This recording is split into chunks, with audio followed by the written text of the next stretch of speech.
পুরনো দিনের কথা। একটি ছিল গ্রাম। গ্রামে ছিল একটি জমিদার বাড়ি। এই গ্রামের প্রান্তে দাঁড়িয়ে রয়েছে এক বিশাল জমিদার বাড়ি। বাড়িটি অনেক অংশে ভাঙ্গা, শেওলা পড়ে গেছে। এই জমিদার বাড়িতে চারিদিকে বিশাল গাছ, শুনছান পাতা, মস মস শব্দ আর বাতাসের হালকা শিশির। সূর্য ডোবার সঙ্গে সঙ্গে বাড়িটি আরো অন্ধকার আর ভৌতিক হয়ে ওঠে।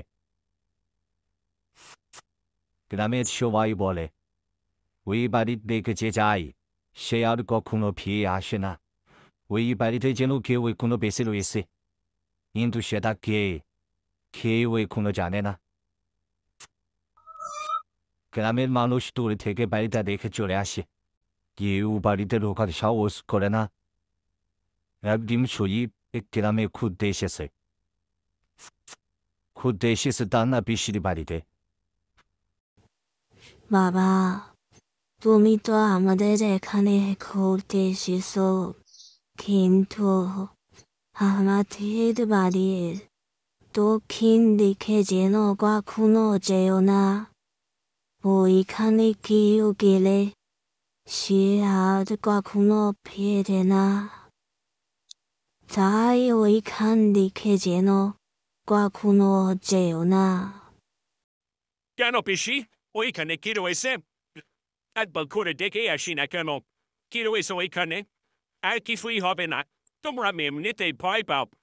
এদিকে কোনো কিছুই নাই।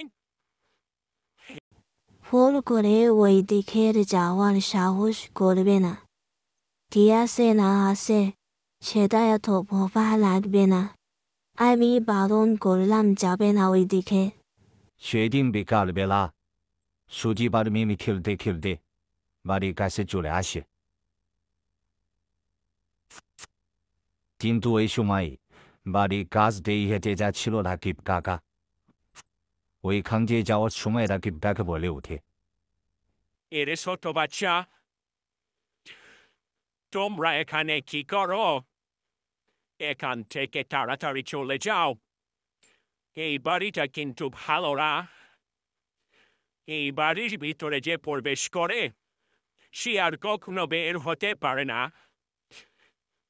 এই বাড়ির ভেতরে সূর্য ডোবার পর কেউ ঢোকে না। ভিতরে আজও কেউ আসে। তাড়াতাড়ি চলে যাও বাঁচতে চাইলে।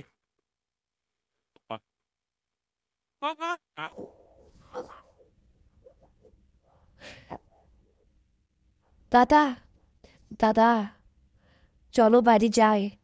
এখানে আর থাকা যাবে না দাদা। চলো দাদা।